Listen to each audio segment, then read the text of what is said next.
What's up, Bills Mafia?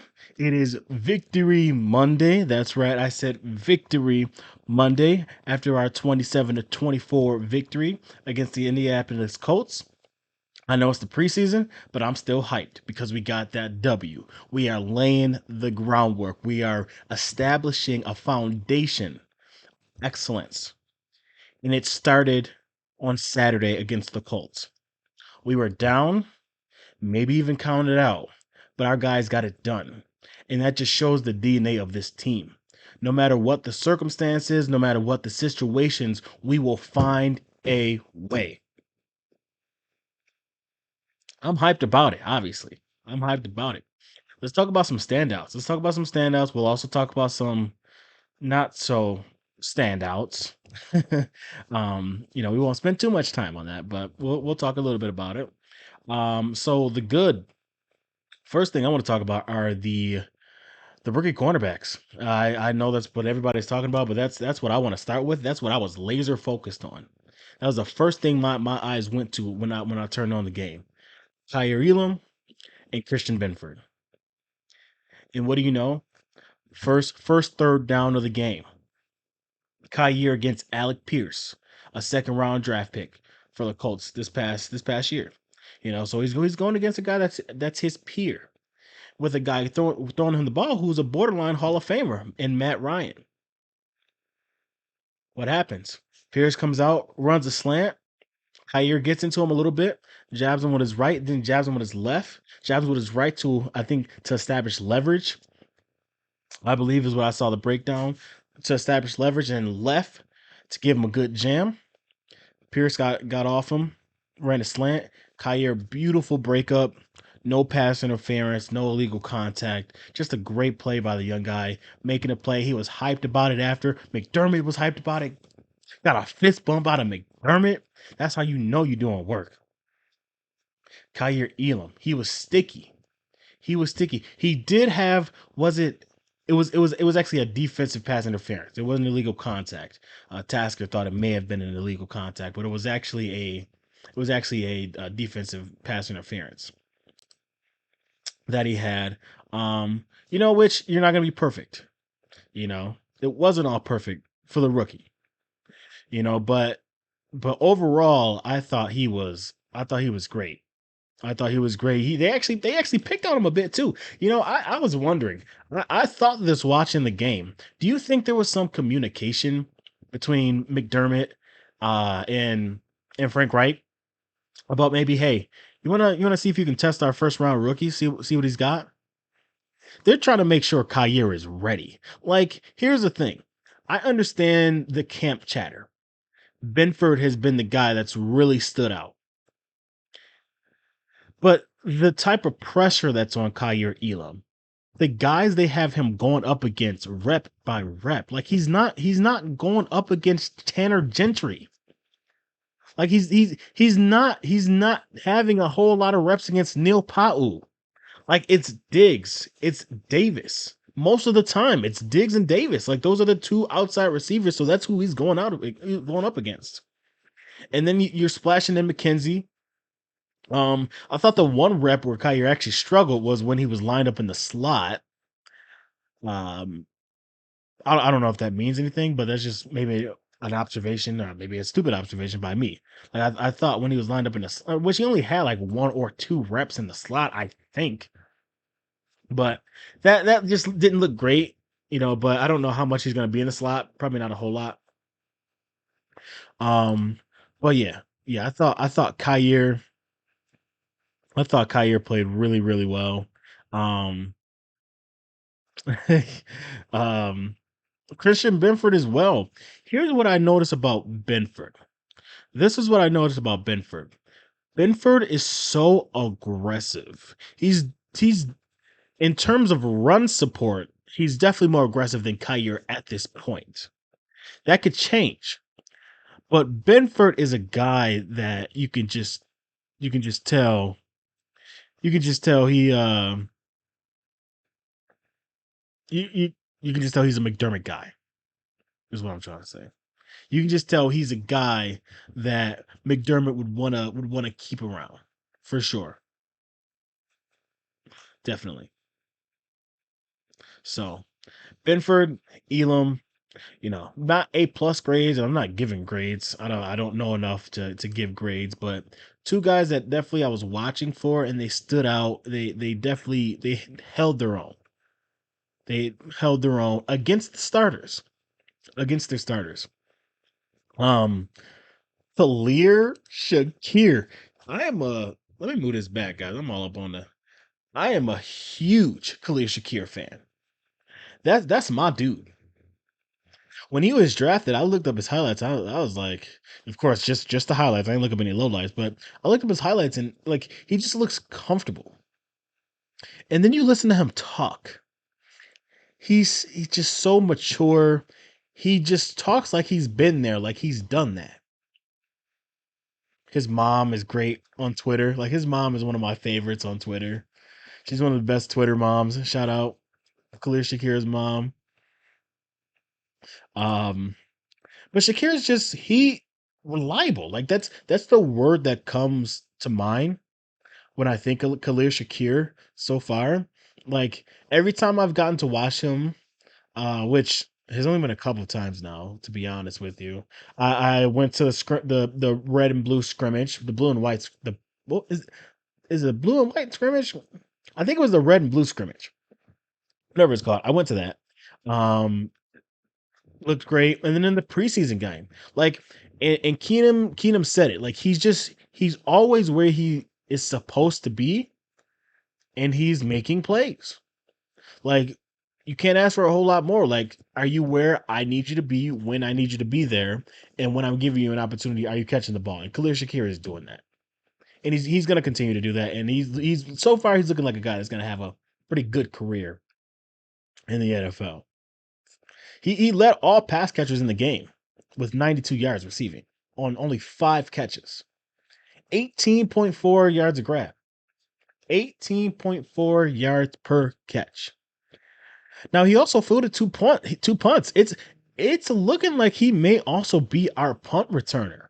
And it's funny the view that a lot of people are getting with it. A lot of people are saying he's more in the vein of a Micah Hyde when it comes to punt returning than an Andre Roberts. And what I mean when I say that is he's less back there to have any crazy returns and more back there because he's super sure-handed. And it seems like McDermott is gaining a lot of trust with him to be back there and making the right decision with what to do with the ball. Oh, and if you can give us something on the return, great. But that's how it seems like they're going about that. And that's why it seems like Shakir is probably in the lead for the punt return job. Tim Settle. Have you guys seen any of the clips on Twitter of Tim Settle absolutely blowing up the Colts offensive line, including all pro guard Quentin Nelson? Absolutely blowing him up back into the quarterback. So, yeah, that's amazing. Yeah, it's been great. So, yeah, Tim Settle was a menace. Run support, pass rushing, penetrating, bull rush. It didn't matter. They didn't know what to do with him. Imagine when you get Ed Oliver up there and there with him.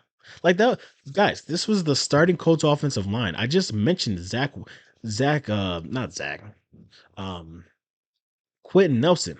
And also the starting center. He was just throwing the starting center just aside. Excuse me. You're too little.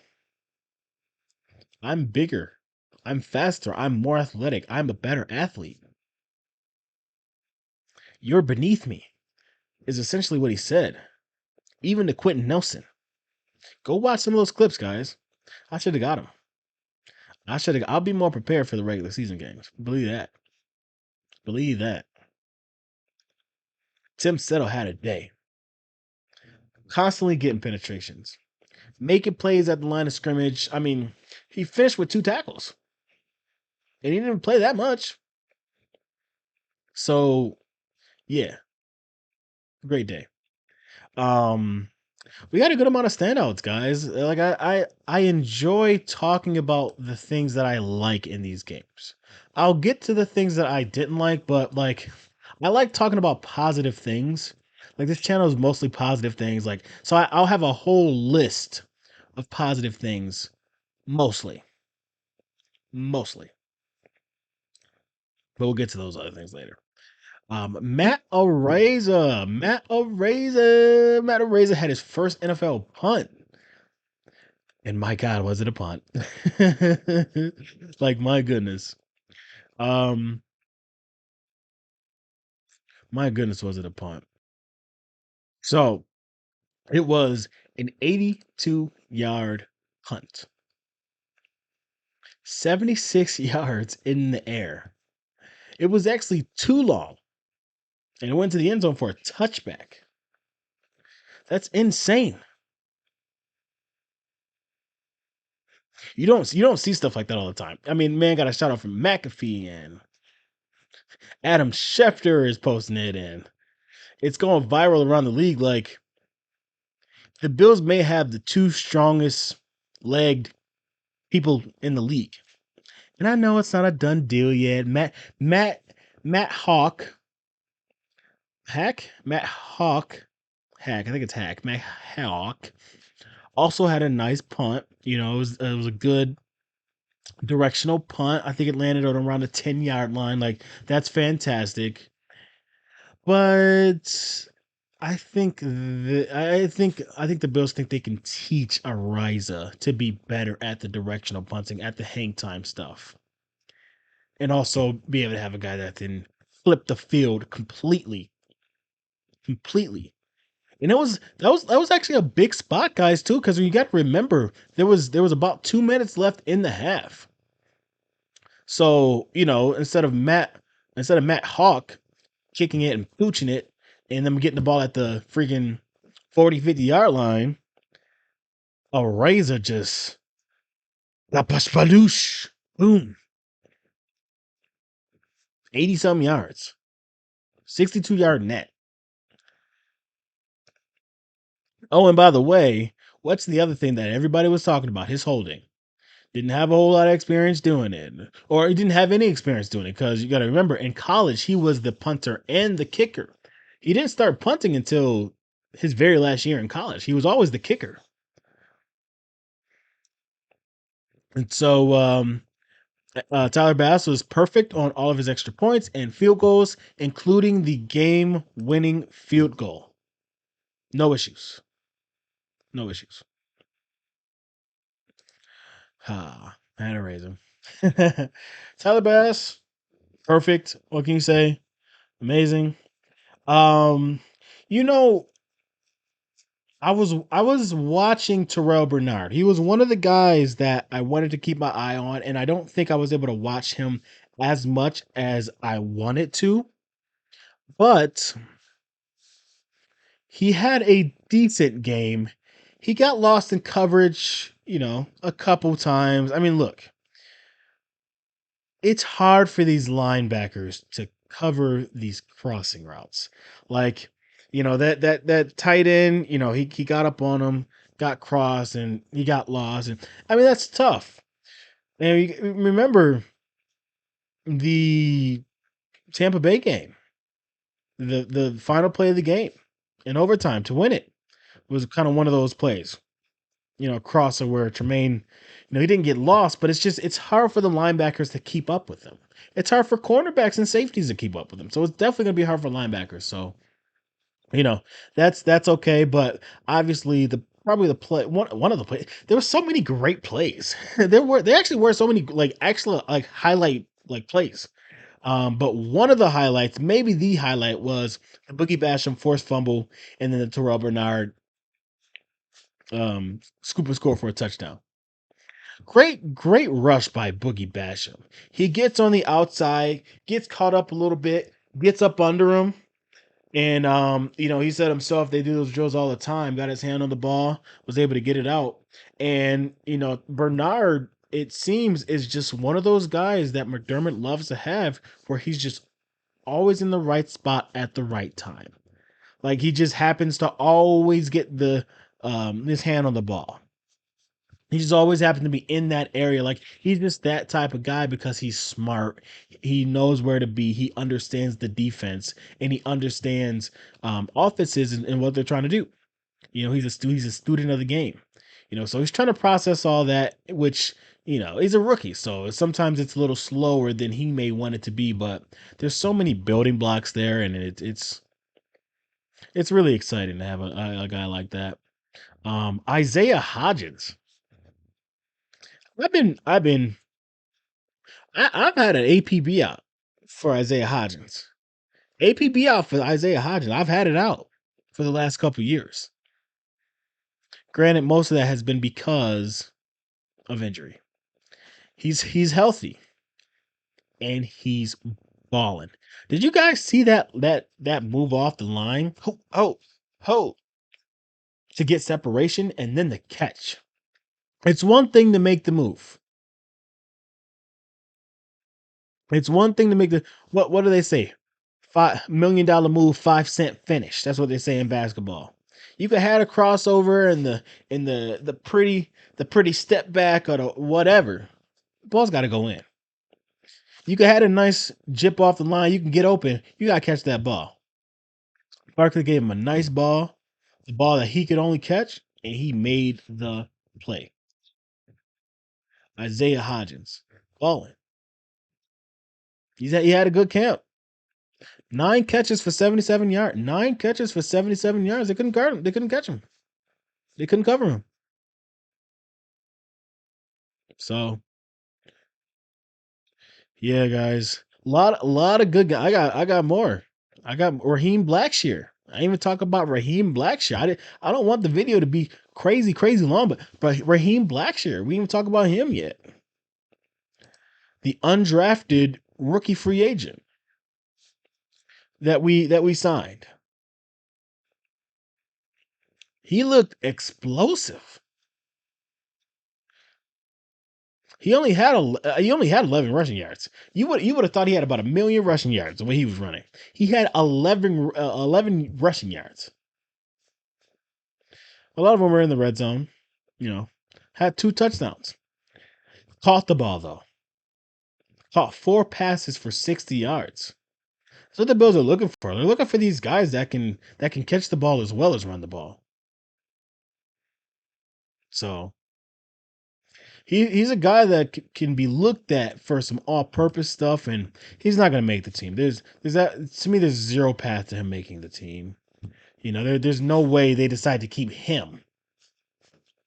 If anything, they have one less running back and keep one somewhere else at receiver or tight end or offensive line or defensive end or cornerback or something like that. So, but Raheem Blackshear had a great game, and he's a guy that you may be worried about losing off your practice squad. Maybe keep having performances like that where you're showing that you're multi-dimensional. You can do multiple different things. That's what teams like nowadays. They like players that are multi-dimensional, can do a lot of different things. And he had 71 yards from scrimmage, 121 all-purpose yards. He can do multiple different things. So that's it. That's a guy that we got to keep an eye on for possibly getting poached, because I don't see a path to him making the team. Yeah. I mean, and then the last thing I just want to talk about, I talked about it at the start a little bit, is just the comeback itself, the resiliency of the team. And I know I said it earlier. I know it's a preseason game, but these things matter in terms of the psyche of the team. Like, this team is just used to winning. Like, they don't care if it's a preseason game. Like, we're calling this stuff so we can win this game. Like, every situation that we put ourselves in this game is to win. In this time is to win. We're doing this stuff. We're experimenting with this stuff so we can see what works so we can win.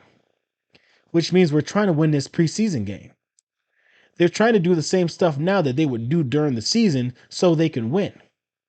So what they do in this preseason games should ideally be leading to wins. And it did. They were down, guys, 24-10 with 10 minutes and 30 seconds left in the game. Like, it wasn't even like it was like the second half or what. It was the fourth quarter. They were down 14 points, 2 scores.